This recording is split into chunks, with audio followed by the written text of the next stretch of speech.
저는 서울에 거주하는 30대 돌싱녀입니다. 요즘 세상에 이혼은 아무것도 아니라고 하지만 그래도 제 인생에서 가장 어이없었던 일들을 꼽자면 이혼 관련 경험들이 되겠네요. 오늘은 그 이야기를 전해드리려고 이렇게 인사드리게 되었습니다. 이제 슬슬 시작해 볼게요. 저는 결혼 3년 차에 이혼을 하게 되었습니다.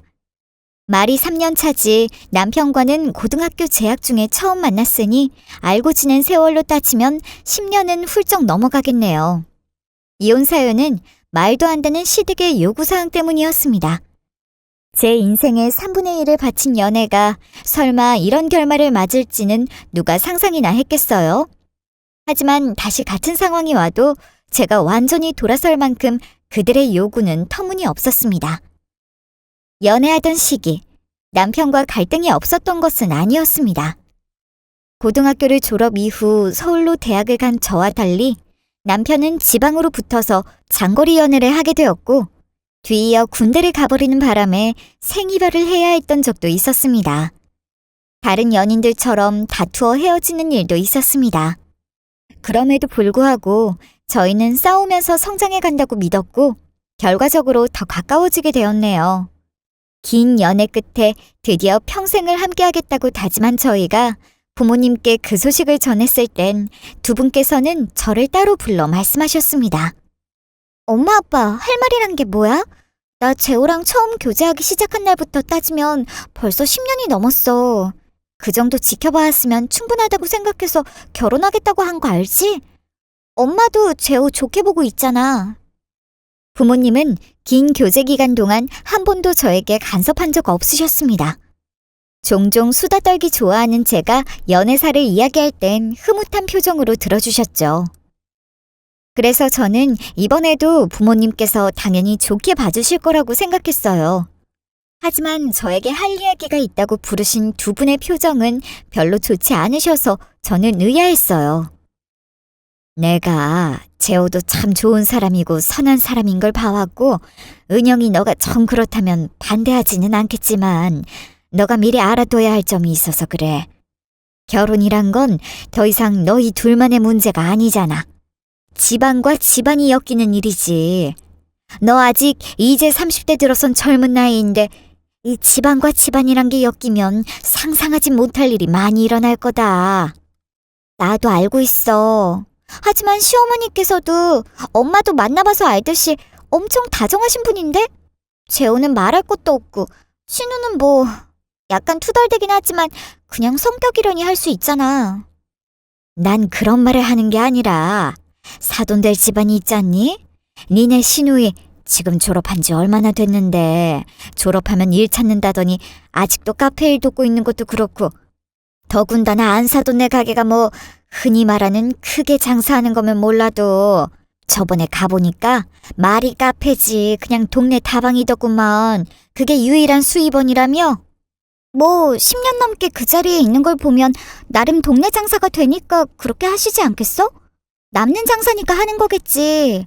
그리고 재호도 안정적으로 돈 벌고 있고 시어머니께서도 그렇게 오래 장사하시고 있는 건 대단한 거 아니야? 먼저 결혼한 언니들 보면 시어머니께서 일 안 하셔서 생활비 남편 돈으로 매달 나간다던데 그런 거보단 낫잖아. 그리고 그 동생이란 신우 재호랑 어찌 그래 다르게 느껴지는지 상견례 자리에서 별말은 안 왔다만 난 신우가 여간 걸린 게 아니었어. 솔직히 한 집안에 난 자식들이 맞나 싶을 정도로 달라 보였던 거 너도 느꼈지? 그런데 거기 눌러앉아서 가게 물려받으면 된다고 할 정도로 아휴 내가 재호 얼굴 봐서 대놓고 말은 못했지만 시어머니께서는 작은 카페를 운영하고 계셨습니다. 신우는 그 카페에서 유일한 직원으로 일하고 있었고 딱히 취업 생각은 없어 보였어요. 신우랑도 대화를 종종 하는 사이였기 때문에 그 점이 의아해서 직접 물었던 적이 있었습니다. 아가씨, 지금 졸업한 지 좀 되셨잖아요. 예전엔 졸업하면 취업한다고 들은 것 같아서 궁금한 것뿐이에요. 혹시 회사 다닐 생각은 없어요? 궁금한 것은 직접 물어봐야 적성이 풀리는 나머지 저는 신우에게 물었습니다. 회사요? 아, 제가 그렇게 말했었나요? 저 요즘 딱히 취업할 생각 없어요. 뭐하러 힘들게 일해요? 지금이 딱 행복한걸요? 그리고 엄마가 가게 저 주실 거라고 했으니까 그냥 여기서 일 배우면서 사는 게 딱 좋은 것 같아요. 먼저 사회에 나간 사람으로서 든 생각일 뿐이지만 제가 그 질문을 했을 당시 신우 나이도 20대 후반에 들어서고 있었고 솔직히 학벌도 좋았던 게 아니었어요. 신우는 이름 없는 2년제 대학 출신이었으니까요. 그래도 생판 남으로서 더 이상 말하는 것은 오지랖이다 싶어서 의문으로만 남겼을 뿐이지만요. 신우는 한적한 가게에서 주로 휴대폰을 보며 시간을 보내고 있는 듯 보였어요. 솔직히 더 이상 늦어지면 취업이 힘들어질 텐데 걱정이 안 되는 것은 아니겠지만 준비도 안 된 사람한테 섣불리 조언을 해봐야 잔소리로 들릴 뿐이잖아요. 그래서 그 뒤로 딱히 신우에 대해선 아무 말도 하지 않았어요. 결국 신우는 30대 초반이 된 지금도 딱히 다른 일을 해보지도 않은 채 어머님 카페에서 일하고 있다고 하네요. 시어머니께서는 저희 결혼에 한 푼도 못 대준다고 못 박아 말씀하셨습니다. 대신 저희한테 뭘 얻을 생각도 없다고 자신만만하게 표현하셨죠. 다행히 남편이 회사에 다니면서 알뜰하게 모아둔 돈이 있었기 때문에 반반 결혼을 하기로 했어요. 양가 부모님 손 안 벌리고 전세로 시작할 생각이었던 거죠. 그러자 저희 부모님께서는 거주하시던 30평 아파트를 제 이름으로 해줄 테니 자신들은 지방에 소유한 아파트로 가시겠다는 뜻을 밝히셨고 받고만 있을 생각이 없었기에 저희는 매달 일정한 생활비를 송금해 드리기로 했어요. 저희 부모님께만요. 집을 제외한 모든 비용은 반반으로 들어갔고 처음엔 솔직히 힘들었지만 지금은 많이 안정되어 결혼 3년 차에 들어섰습니다. 저희 부모님께서 결혼을 반대하시진 않으셨나고요? 부모님께서 신우가 신경 쓰인다 하셨던 그 이후로 다른 말씀을 하시진 않으셨어요. 지금 생각해보면 그 말씀을 흘려들은 제 잘못이었죠. 결혼 생활의 처음 2년은 매우 순조롭게 흘러갔습니다. 시댁에서도 딱히 간섭해오지 않았고 항상 제 편이 되어주는 든든한 남편 덕분에 속 한번 썩을 일이 없었네요. 함께 친정에 방문할 때도 어찌나 싹싹하고 예의 바른지 저희 부모님께도 지극정성으로 대해주니 옆에서 보는 제가 다 자랑스러울 정도였습니다. 매달 드리는 생활비에도 한 번도 불평을 토로한 적도 없었어요. 당연한 것이었지만 당연한 것조차 싸우게 되는 결혼 생활을 하시는 분들이 많다고 들었기에 저는 내심 안심하고 있었습니다. 하지만 부모님께서는 결혼하고 나서도 저보고 항상 의심을 놓지 말라고 하셨어요. 대체 뭐가 그렇게 걱정이신지 며느리들이 그렇게 골머리 썩는다는 제사상 차리기도 한 번도 제 손으로 한 적 없던 저는 그저 행복할 뿐이었습니다. 결혼 3년 차가 되니 시댁과 약간 꿍기할 정도의 사건들이 발생하기 시작했어요. 제 입장에선 대놓고 뭐라 할 수는 없었지만 그래도 안 하던 요구를 하기 시작하시니 슬슬 의구심이 들기 시작하는 단계였네요. 시작은 슬슬 나이가 차기 시작하자 조바심이 난 신우였습니다.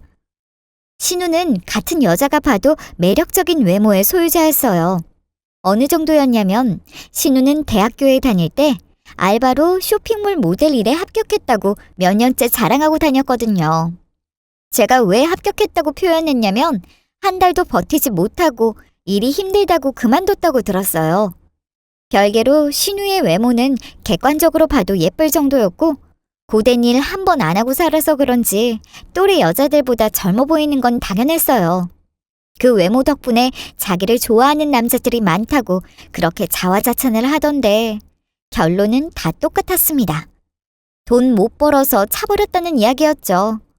대체 얼마나 못 벌었길래 차일 정도였는지는 알 수가 없지만 신우와 시어머니의 대화로부터 추측하자면 아마 전문직이나 최소 대기업 다니는 남편과 결혼하고 싶어하는 듯 했네요. 언니가 보기에 저 어때요? 사람들은 다 저보고 예쁘다고 하던데 저 지금이라도 다시 피팅 모델 도전해볼까요? 어딜 봐도 30대로 안 보인다고 제 나이 말하면 다들 놀라더라고요. 아가씨가 좀 젊어 보이긴 하죠. 제가 뭔 말을 하겠습니까? 나가서 일해봐야 며칠도 못 가고 힘들다고 그만둘 게 뻔한데 그나마 믿을 건 얼굴과 몸매인 아가씨 앞에서 굳이 길을 꺾일 필요는 없었네요. 그랬더니 또 이번엔 헤어진 남자친구 뒷담화를 열심히 하기 시작했습니다. 그 옆에서 맞장구 쳐주는 시어머니는 보너스였죠. 걔 말이야. 진짜 똥차야, 똥차. 감히 집안이 좋은 것도 아니고 돈을 잘 벌어오기라도 했으면 몰라. 난 왜 이런 애들만 꼬이는 거야? 진짜 언제쯤 좋은 사람 만날 수 있을지 모르겠어. 나도 슬슬 불안하단 말이야. 그래, 아유, 잘 버텼다. 착한 남자 필요 없다. 무조건 돈 잘 버는 남자로 데려오거라. 내가 그 정도 애지중지 키워놨으면 아무나한테 시집 못 보낸다. 눈 좀 낮추고 자신의 조건을 보라고 뜯어말려도 모자랄 판에 동조하고 있었으니까 저는 옆에서 속이 터질 뿐이었습니다. 시어머니와 남편이 그렇게 치켜 세워주니 기세등등해진 신우는 이제 저한테까지 물어오기 시작했어요. 시대가 언젠데 신데렐라를 꿈꾸는지 도통 이해는 가지 않았지만요. 언니 돈 잘 번다면서요. 그럼 언니는 돈 많은 오빠들 많이 알겠네요? 혹시 좀 괜찮은 사람 없어요? 꼭 전문직이나 대기업 아니라도 돼요. 뒷배경이 좀 있는 집안일 수도 있잖아요. 아니면 뭐 사업가? 그래, 사업가도 괜찮겠네요. 돈만 잘 벌어온다면 다 좋아요. 외모는 솔직히 키만 저보다 크면 돼요. 딱히 생각나는 사람이 없긴 한데 그 정도 되는 사람들이 아가씨에게 맞을지도 모르겠고요. 제가 남편보다 좀 더 수입이 높은 만큼 주변에 괜찮은 미혼 남성들을 생각한다면 안 떠오르는 것도 아니었어요. 그런데 그런 사람들에게 신우를 왜 소개해 주겠습니까? 욕만 먹을 게 뻔한걸요.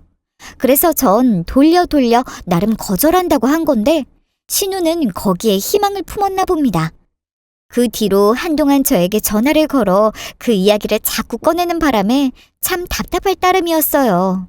남편에게라도 옆에서 동조하지 말고 오빠로서 동생 정신 좀 차리게 하라고 말도 해봤죠. 그래도 안 고쳐지자 제가 직접 말하려던 참에 신우가 갑자기 저에게 연락을 그만둬버린 상황이었어요. 처음엔 의아했지만 뭐 나름 알아서 살고 있겠구나 했던 것 같아요. 어쩌면 갑자기 자기 객관화를 시작한 걸지도 모르고 또 좋아하는 남자가 생겨서 연애에 바쁘겠거니 하고 신우의 소식을 묻지도 않고 그렇게 잊고 살았던 것 같네요. 남편은 동생 바보인 면이 있었지만 그렇다고 거기에 돈을 팍팍 쓰거나 저한테 뭐라 하는 것도 아니니 그걸로 족하다 싶었어요. 그렇게 5달 정도 지나고 시어머니 생신 때도 어디에 바쁜지 얼굴도 비추지 않던 신우를 다시 마주하는 날이 왔습니다. 시어머니와 남편과 함께 저녁 식사를 하고 있던 중 신이 난 얼굴의 신우가 문을 열고 들어오는 것이 보였습니다. 제 눈에 가장 먼저 들어온 것은 신우가 소중한 듯이 꼭 끌어안고 있는 가방이었죠. 그것도 그럴 게 아무리 명품에 관심 없는 저라도 알만한 디자인의 명품 가방이었거든요. 원래 신우가 치장하는 걸 워낙 좋아해서 화장이랑 옷, 가방에 신경이 많이 쓰이는 것이 느껴졌긴 한데 돈이 어디서 났다고 명품 가방을 산 것인지 궁금해졌습니다. 이내 가방을 들고 쪼르르 달려온 신우는 제 시선을 느꼈는지 가방을 자랑하기 시작했습니다. 언니, 제 가방 처음 보죠? 언니도 명품 들고 다니는 거 한 번도 못 본 것 같은데. 그야 명품엔 관심이 없으니까 그렇겠죠. 제가 그렇게 돈 퍽퍽 쓰고 다니는 여자도 아니었던 건 물론이었어요. 대충 대답했더니 더 약이 오른 듯 이리저리 가방을 들어 보이는 신우에게 한마디 했습니다. 그런데 그거 누가 선물이라도 해줬나 봐요? 제가 알기에는 카페에서 일하는 직원들 월급으로는 몇 달 모아야 살 것 같은데. 이내 신우가 흠칫하는 것이 제 눈에도 보였지만 금방 평소대로의 표정으로 돌아온 채 대답하더라고요. 남자친구가 100일 기념 선물로 사준 거예요. 부럽죠? 저 이제 돈 많은 남자 만나서 인생 완전 핀 거라니까요. 우리 서방님이 나한테 얼마나 잘해주는지 진짜 언니 들으면 깜짝 놀랄걸요? 그렇게 돈 하더만 돈 많은 남자를 잡았나 싶었습니다. 한동안 조용하다 싶었더니 결론은 남자를 만나느라 그랬던 거였군요. 어쨌든 저에게는 잘된 소식이었네요. 일단 신우의 관심이 연애사에 완전 쏠린 것부터 아무리 얄밉기도 하고 시댁으로 만난 사이라고 해도 그토록 꿈꾸던 신데렐라에 한 발짝 다가섰다는데 어쨌든 나쁜 일은 아니었어요. 그래서 이번엔 돈 많은 남자예요? 아가씨, 남자 볼 때 재력 엄청 중요시한다면서요. 어떤 사람인지 저도 궁금하네요. 뭐 잘 되면 저랑도 한 가족이 될 수 있는 분이잖아요? 언니, 설마 오빠한테 이야기 못 들었어요? 변호사예요. 제 남자친구 심지어 변호사라고요. 거기다가 저보다 키 크고 완전 든든한 연상. 어떻게 이런 날이 올까요? 남편은 제가 신우 이야기를 할 때마다 시큰둥하게 반응하자 그 뒤부턴 신우 이야기를 먼저 꺼내지 않았거든요. 거기다가 최근엔 제가 먼저 물어보지도 않았으니 도통 신우 이야기를 전해드릴 일이 없었어요. 설마 했더니 진짜 돈 잘 버는 사짜 직업을 데려올 줄이야. 그걸 듣고 저는 안 놀랄 수가 없었어요. 대체 변호사씩이나 되는 남자가 왜 가진 것 없는 신우를 만나는가에 대해 말이에요. 물론 돈이 다가 아닌 건 저도 잘 알지만 심지어 성격도 어딜 봐도 높게 평가하긴 어려운 신우였거든요. 신우는 여느 때처럼 묻지도 않은 자기의 연애사를 털어놓기 시작했습니다. 역시 변호사라 그런지 시어머니의 호응이 장난 아니었네요. 있잖아, 엄마 오빠. 나 오늘 왜 이렇게 기분이 좋은 줄 알아? 오빠한테 결혼 이야기 꺼냈더니 좋대. 오빠도 나랑 결혼하고 싶다고 말했어. 나 솔직히 좀 불안했거든? 그런데 오빠가 그렇게 말해주니까 완전 좋은 거 있지. 꿈꾸는 것 같아. 역시 아유, 내 예비 사이가 사람 보는 눈이 있네. 잘 키운 딸 하나가 온 집안에 경사를 가져온다더니 진짜네. 무조건 잡았다라. 절대 그 남자 놓쳐선 안 되는 거 알지? 솔직히 제 입장에선 믿기 어려웠습니다. 두 사람 속고 있는 거 아닐까라는 의심도 들었습니다. 납득되는 점이 하나도 없었으니까요. 그때부터 변호사라는 신우의 남자친구가 엄청 궁금해졌네요. 어쩌면 공부만 해서 여자 보는 눈이 없다던가 그런 사람이려나 상상도 해봤어요. 그런데 궁금했던 것 이외에는 크게 신경 쓰지 않았던 것 같아요. 1년은 채우고 결혼 준비한다고 하니 그 전에 헤어질 생각으로 한 말이었겠죠. 그 이후로도 신우는 엄청 바빠 보였습니다. 제 예상과는 달리 몇 달이 지나도 헤어졌다는 소식은 들려오지 않았고 저는 평범한 일상을 보내고 있었을 뿐이었네요. 어느 날 저녁, 남편이 차려준 저녁밥을 같이 먹고 있었는데 남편이 시어머니랑 통화하는 내용을 엿듣게 되었습니다.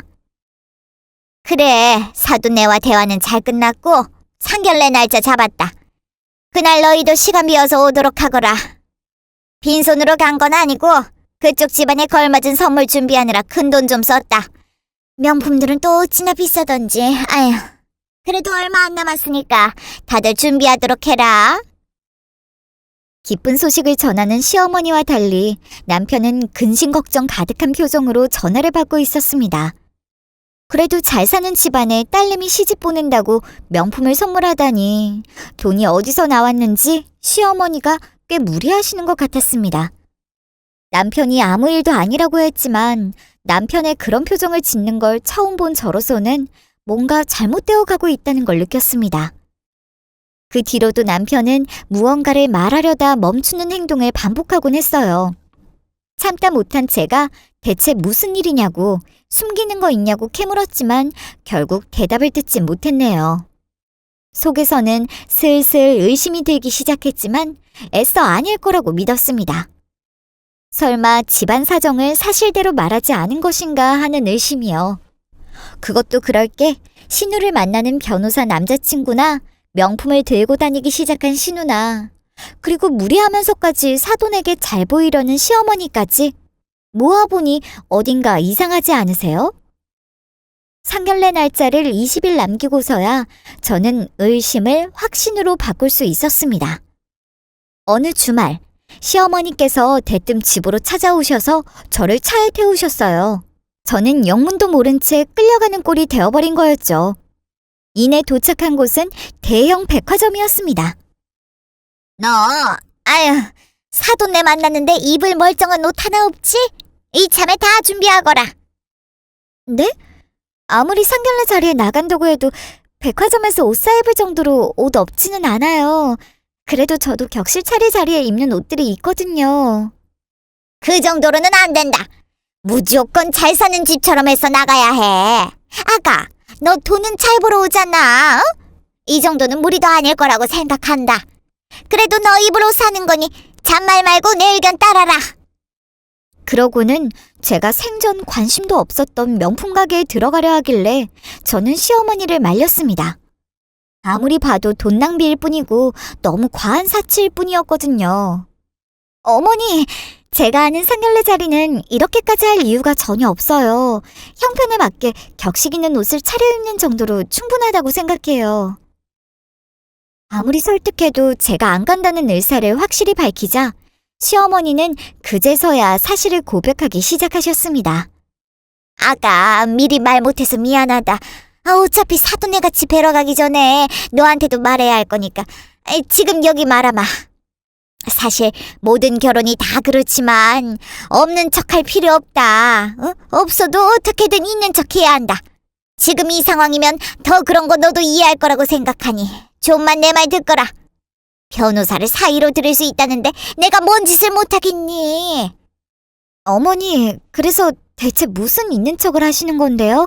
그 사람들을 언제까지 속일 수 있을 줄 알고요. 그쪽에서 우리를 별로 안 좋아한다더라. 결혼 준비 우리가 다 한다니까 그제서야 얼굴이라도 본다 하더라. 아무튼 변호사 집안이 오죽하겠니? 오래 연기할 필요 없다. 혼인신고서에 도장만 찍으면 끝이다. 어차피 이혼 못하게 할 방법은 있으니 그때까지만 내 말을 따르거라. 결혼 준비를 어머니께서 다 하신다고요? 그래서 지금 저랑 남편에게 말도 없이 상대 집안한테 거짓말하고 결혼을 하시겠다는 거예요? 저 그런 거 두고 못 봐요. 이거 사기 결혼이에요. 까딱하면 혼인 무효화까지 될 수 있는데 왜 이렇게 무모하게 하시는 거예요? 내가 다 수가 있다. 거짓말 친 거 아니다. 내가 카페가 있는 것도 사실이고 약간의 재산만 불려서 말한 것뿐이니까 거짓말은 한 적 없다. 그렇게까지 말하지 말고 사돈네 앞에서 입만 좀 맞추거라. 뭐 한마디로 동네 작은 카페를 뭐라도 되는 듯 말했다는 거잖아요. 대체 뭘 믿고 결혼 준비를 한다는 건지 하나도 이해가 되지 않았네요. 그래서 저 그냥 택시 잡아타고 집으로 돌아와 버렸어요. 말만 맞춰달라고 부탁하는데 그냥 대놓고 자기들 사기치는데 동조하란 거잖아요. 저까지 공범자가 돼달라고 부탁하는 게 참 뻔뻔하네요. 그랬더니 시어머니께서 직접 옷을 골라오셔서 집에 놓고 가셨어요. 저는 그날 밤 남편에게 대화를 시도했습니다. 남편도 저에게 뭔가 숨기는 구석이 있어 보였던 걸 보면 분명 미리 알았을 게 분명했으니까요. 여보, 어머님께서 무슨 생각이신가 했더니 아가씨 결혼 하나부터 열까지 다 거짓말이라며? 여보는 미리 알았지. 그런데 왜 안 뜯어 말렸어? 아무리 직접적으로 내가 당하는 게 아니라고 해도 뜯어 말렸어야지. 미안해, 은영아, 말 못해서. 사실 나도 고민이 많았어. 그래도 내 동생인데 내가 이걸 어떻게 받아들여야 하는지, 어느 편에 서야 하는지. 처음엔 난 관여 못하겠다고 말했더니 엄마가 엄청 화내더라고. 동생 앞길 막을 거냐면서 막. 뜸을 들이며 말한 남편도 제 화를 돋우는 결과밖에 초래하지 않았습니다. 잘못된 게 있으면 아무리 가족이라도 어떻게든 말려야 할 거 아니야. 그런데 당신마저 이렇게 어물쩍하고 있으면 어떡해. 그날의 대화로 저는 남편에게도 점점 정이 떨어지기 시작했습니다. 어느 정도였냐면 남편마저 이 사기극에 동조하고 있는 거라면 저 그냥 뒤도 안 돌아보고 남편이랑도 끊을 생각까지 하게 되었어요. 시간은 흘러 상견례가 3일 앞으로 다가왔고 드디어 갈등은 최고조에 이르게 되었습니다. 시어머니께서 남편과 저를 시댁으로 부르셔서 찾아뵀더니 뭐라고 하시는 줄 아세요? 너네 슬슬 살던 집 뺄 준비하거라. 내 집에서 같이 살면 된다. 네 동생 결혼하는데 이거 하나는 해줄 수 있겠지? 저 순간 눈앞이 하얘지는 게 제가 지금 뭘 들은 건가 싶었어요. 어이가 없고 화가 머리끝까지 나서 머리가 핑 도는 게 뒷목 잡고 쓰러진다는 게 이런 느낌인가 싶을 정도로요. 그게 무슨 말씀이세요? 제가 제대로 이해한 게 맞을까요? 변호사 사위였는데 그 정도는 해야 될 거 아니냐? 집도 하나 준비 못하는데 누가 아들을 보내려고 그래? 재호 너 살던 집 빼고 네 동생 주면 된다. 당장 집 내놓으면 되겠네. 그보다 공짜로 달라는 그런 염치 없는 시엠이 아니다. 내 사위한테 돈 받으면 너네한테 매달 보내주마. 과장 하나 안 보태고 제 온몸이 부들부들 떨리기 시작했습니다. 말씀드렸다시피 그 집 제 남편 집도 아니었고 온전히 저희 부모님께서 제 앞으로 돌려주신 아파트였거든요. 처음 저희의 결혼 조건은 시댁으로부터 받는 것도 없었지만 대신 저희가 드릴 필요도 없다는 게 저희 조건이었다는 거. 그런데 무슨 맡겨놓은 듯이 내놓으라는 태도가 너무 머리끝까지 화가 치솟는 거 있죠. 말도 안 되는 소리 마세요. 참을 만큼 참은 것 같은데 그렇다고 이렇게 요구하시는 게 어디 있어요? 결혼하는데 집이요? 일단 저희 부모님께서 주신 집을 돈 한 푼도 안 된 어머님께서 이래라 저래라 할 권리가 있다고 생각하세요? 아무튼 더 말할 필요 없고 전 절대 동의 못해요. 변호사 사이 집안에 들어오면 너희한테도 좋은 거 아니냐? 내가 공짜로 달라는 것도 아니고 너네가 앞으로 도움이 필요하다면 얼마든지 도와주마. 전 절대 못 드려요. 아가씨는 무슨 남편한테도 명의 못 돌려준단 말이에요. 그게 말이 되는 요구라고 생각하세요? 진짜 처음에 결혼할 때 저희한테 한 푼도 안 줄 테고 손 벌릴 일도 없다고 못 박아 말씀하신 분이 어머님 맞으세요? 남편은 고개만 푹 숙이고 아무 말도 하지 않았습니다. 오히려 고마웠어요. 저에게 확신이 서게 해주어서요. 저 이 결혼 이제 끝낼 거예요. 어떻게든 남 뜯어먹으려는 신우와 시모, 그리고 그 사이에서 확답도 못 내리는 남편이랑은 더 이상 못 살겠어요. 집에 돌아와 남편이랑도 대화를 나눠보았지만 입장을 확실히 정하지 못하는 모습이 보였습니다. 저는 남은 정이 탈탈 털려버렸죠. 누가 봐도 시댁 쪽에서 부당한 요구를 하고 있는데 옳지 않은 짓을 하고 있는데 거기서 자기 입장 표명도 못하는 사람과 함께 살아왔다니 정말 믿기지가 않았어요. 온갖 이혼에 대한 자료를 검색하고 이혼 전문 변호사를 알아보면서 과거 친정엄마께서 하신 말씀이 귀에 맴돌았습니다. 집안과 집안이 엮인다는 것, 그리고 신우가 발목 잡을 거라는 것까지 솔직히 이런 방향으로 올 줄은 누구도 예상 못했을 거예요. 하지만 부모님 눈에는 다 보였나 봐요. 어른들 말씀 틀린 거 없다더니 후회되었지만 후회에 젖어 있을 시간이 없었습니다. 잘못된 게 있으면 바로 잡으면 되잖아요. 아직 늦지 않았으니까요. 저는 그 자리에 꼭 참석하여 진실을 밝히기로 다짐했습니다. 더 이상의 피해자가 늘어나지 않길 바라는 마음에서라도요. 대망의 상견례 날이 밝았습니다. 늦지 않게 자리에 도착하니 예상대로 명품을 휘감은 시어머니와 신우가 보였어요. 남편은 아무 말도 하지 않고 있었고 예상대로 재산을 속인 듯한 대화가 이어졌습니다. 시어머니께서는 매우 천연덕스럽게 연기를 하고 있으셨네요. 무슨 가게가 3층짜리라느니 직원이 몇 명 돌려간다느니 말도 안 되는 이야기들이었습니다. 저는 가만히 앉아 제 차례가 오기만을 기다렸어요. 그렇게 있는 척, 부자인 척 온갖 허세를 다 늘어놓은 시어머니 앞에서도 남자 쪽 부모님의 표정은 좋지 않았습니다. 결혼을 약속한 사이가 맞는지 의심스러울 정도로 두 분의 표정은 탐탁지 않았죠. 그게 안사돈께서 성공하신 건 알겠고 매출이 잘 나오는 큰 카페를 하시는 것도 알겠는데 아무래도 저희 아들이 일단은 전문직이다 보니까 그런 조건의 선자리는 수도 없이 들어오거든요.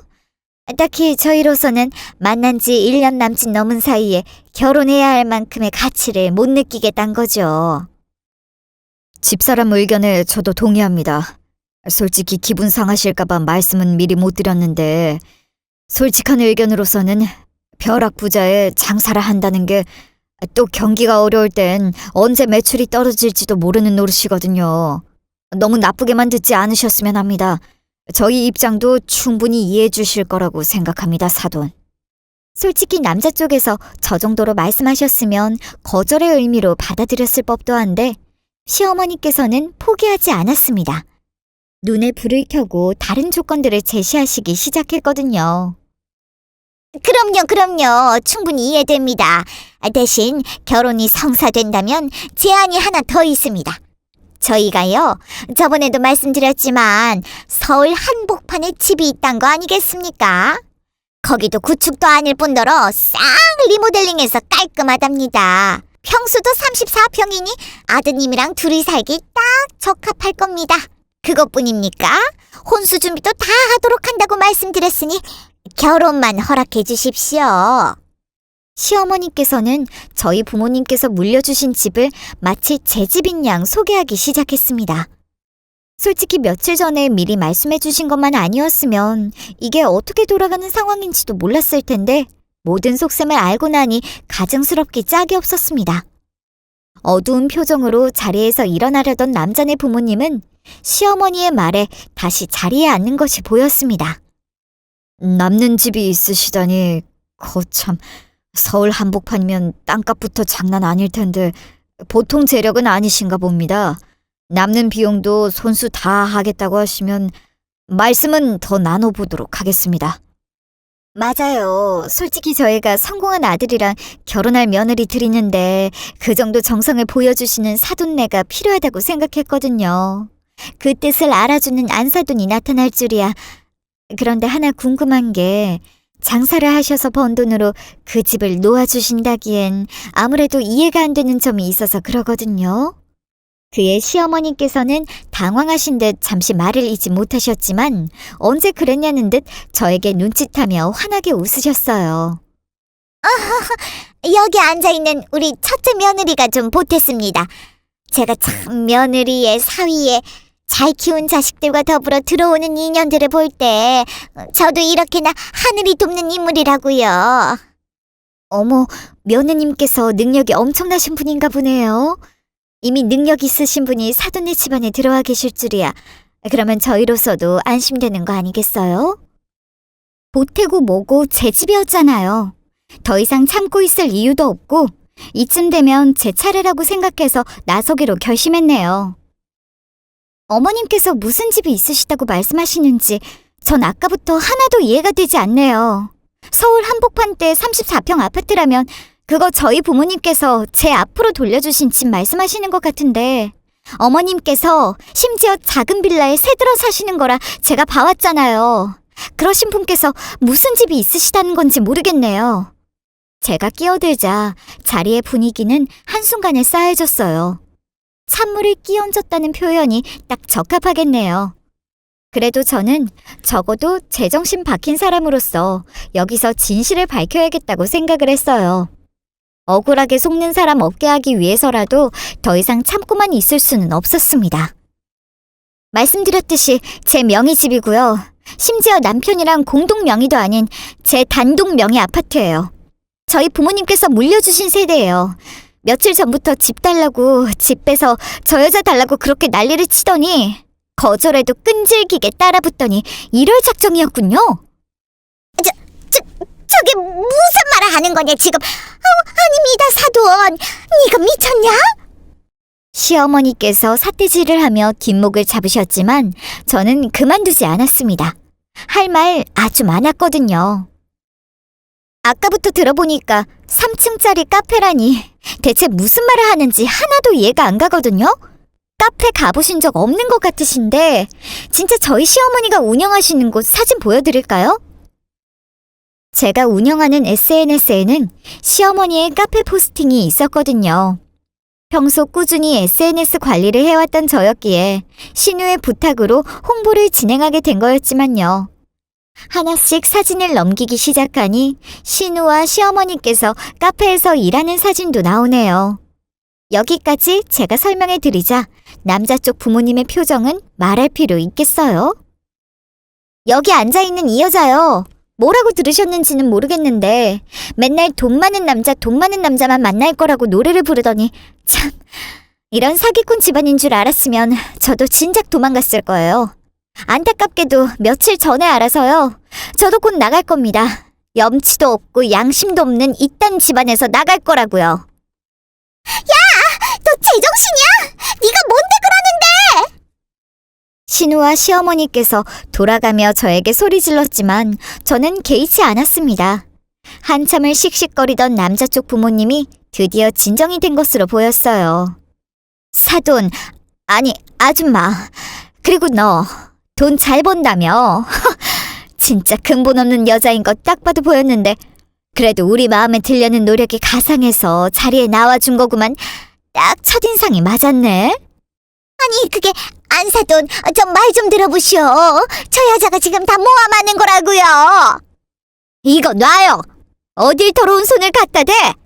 당신의 며느리한테 아주 고마워해야겠네, 내가. 신우도 울고불며 남자를 붙잡고 있었지만 화가 많이 난 남자도 얄짤없이 뿌리칠 뿐이었습니다. 순식간에 상결례장은 아수라장이 되었고 신우와 시어머니는 무릎 꿇고 한 번만 봐달라고 애원했지만 남자 쪽 부모님은 아들을 데리고 자리를 뜨고 말았죠. 그제서야 쩔쩔매던 남편이 말을 꺼냈습니다. 참, 남편한테도 더 이상 떨어질 정도 없고 말 섞기도 싫었어요. 여보, 아무리 그래도 이렇게까지 했어야 해? 진짜 아무리 그래도 내 동생이 그렇게 좋아하던 사람인데 여보가 이렇게 다 망쳐놨어야 해? 너도 미쳤구나. 어떻게 집안에서 제정신인 사람이 한 명도 없을까? 됐고, 넌 이혼 소장 날라오기만 기다려. 내 집에 다시 들어올 생각도 하지 말고. 할 일은 다 끝났겠다. 시어머니께서 쓰러지는 척을 하시던 말던 저는 제 갈 길 갈 생각이었어요. 신우가 제 머리채를 붙잡자 반사적으로 팔을 꺾어버렸지만 말이에요. 그리고 뺨 한 대 날려주니 주저앉아 눈물 콧물 다 짜는 신우였어요. 너도 말야, 그 정도 나이 먹었으면 정신 차려. 정신 차리고 네 주제에 맞는 남자를 만나라고. 참, 오빠라는 게 엄마라는 게 애를 다 망쳐놨어. 웬만해선 폭력은 안 쓰려고 했는데 시어머니랑 신우가 무슨 절 잡아먹을 듯이 달려드는 바람에 어쩔 수 없었습니다. 그래도 뿌리치고 바닥에 내팽개치는 정도만 했지만 더 이상 있다간 정말 난장판이 될 것 같아서 똑같이 더러운 사람 되기 싫어서 저는 자리를 떠났습니다. 나오기 전에 시어머니한테 한마디 날려주는 걸 잊지 않았죠. 당신 그 잘난 딸 결혼시키려다가 아들 집안까지 망쳐놓은 꼴 좀 잘 봐. 그러게 누가 그렇게 욕심 부리래? 주제에 맞게 살 것이지. 집에 돌아오자마자 일단 비밀번호부터 바꾼 저는 남편 짐을 하나하나 버리기 시작했습니다. 뭔 생각인지 남편은 한동안 집에 들어오지도 않았어요. 저로서는 오히려 잘된 일이었죠. 마음 편히 이혼 소송에 집중할 수 있었으니까요. 웃긴 게 상견례장 앞에서 마주친 남자 쪽은 오히려 절 도와주겠다고 하더라고요. 필요하면 증인의 도움이 되겠다고 연락처를 주며 저에게 감사 인사를 하고 돌아갔습니다. 그래도 전 증거가 이미 수집되었고 봐둔 이혼 전문 변호사도 있었으니 그냥 뒀지만요. 통화는 이미 자동 녹음이 가능한 휴대폰을 쓴 지 오래였고 시댁이 사기를 치고 있다는 걸 의심한 순간부터 그들과 마주칠 때마다 녹음기를 켜고 들어갔으니까요. 대한민국의 법이 혼인 파탄의 원인이 누군지 판단하는 것은 어려운 일이 아닐 거라 믿었습니다. 남편은 정확히 사건으로부터 2주 후에 집에 들어왔습니다. 갑자기 뭔 심경의 변화인지 그날 저를 탓했던 모습은 어디 갔는지 이대로 끝낼 순 없다고 싹싹 빌면서 말이죠. 시어머니께서도 사과하러 오셨지만 애초에 그들이 무슨 후회의 쇼를 한다고 해도 받아줄 생각이 없었습니다. 저는 그냥 위자료나 소송장이나 받을 준비를 하라며 문전박대할 뿐이었어요. 자기들이 아무리 사과해도 안 먹힌다는 걸 아는지 어느 날은 차라리 합의이혼을 해달라고 싹싹 빌어왔습니다. 이미 증거까지 다 제출한 판국에 소송을 취하할 리가 없었지만요. 누구 좋으라고 합의를 해줘요? 합의를 해주고 깔끔하게 끝낼 수도 있었지만 그러지 않았던 이유는 무엇보다도 그들의 사과에서 진정성이 느껴지지 않았던 것도 있었어요. 뭘 잘못했는데? 라고 따져 물었을 때 변명만 늘어놓는 거 저는 보았거든요. 하여튼 반성도 없고 뼛속까지 이기적인 집단이었습니다. 결국 말만 번지르르한 겉만 번지르르한 척할 뿐인 어쩔 수 없는 집안이었어요. 시어머니와 신우가 시작한 사건이었지만 제 입장에서는 남편에게 책임을 물을 수밖에 없었습니다. 저는 그들이 정말 잘못된 행동을 한다면 가족이라고 무조건 편들 게 아니라 잘못된 건 잘못됐다고 알려주고 그래도 안 고쳐진다면 연을 끊어서라도 바로 잡아야 하는 거라고 생각하는 사람입니다. 그것이 남편에게 크게 실망했던 이유였네요. 아마 그 긴 연애와 결혼 생활을 3년이나 유지해온 것은 그동안 시댁과 이렇게 엮일 일이 없어서라고 생각하게 되었어요. 저 참 이렇게까지 되고 나니 부모님 뵐 낯이 없었습니다. 그때 부모님 말씀을 듣지 않은 게 후회가 되지 않은 건 아니었습니다. 행복하지 못한 모습을 보인 게 너무 죄송스러울 뿐이었어요. 부모님께서는 제 이야기를 가만히 들어주시며 다 경험이라고 말씀해 주실 뿐이었습니다. 하지만 한편으로는 더 큰일이 일어나기 전에 사실을 밝힐 수 있어서 참 다행이라고 말씀하셨습니다. 전 남편 쪽도 변호사를 선임해왔지만 혼인 파탄의 책임이 그에게 있다는 사실은 뒤집지 못했습니다. 긴 소송 끝에 위자료 청구나 재산 분할 또한 만족할 정도로 진행되었네요. 같이 살았던 집은 원래 부모님께 받은 재산인 만큼 다시 부모님께 드리고 싶었지만 연신 거절하셨습니다. 부모님께서는 제가 행복한 것이 자신들의 행복이라고 말씀하셨거든요. 처음부터 안 겪었으면 좋았을 일이겠지만 늦게라도 진실을 알고 빠져나온 것에 정말 다행이라고 생각합니다. 쓰다 보니 긴 이야기가 되었네요. 요즘 저는 자유를 만끽하며 남는 시간은 부모님과 함께 행복한 하루하루를 보내고 있습니다. 앞에서 오늘의 이야기는 제가 인생에서 겪은 제일 큰 황당한 사건이라고 말씀드렸는데요. 제 사연에 대한 여러분들의 의견도 궁금합니다. 댓글 많이 달아주시면 하나하나 마음에 새기도록 하겠습니다.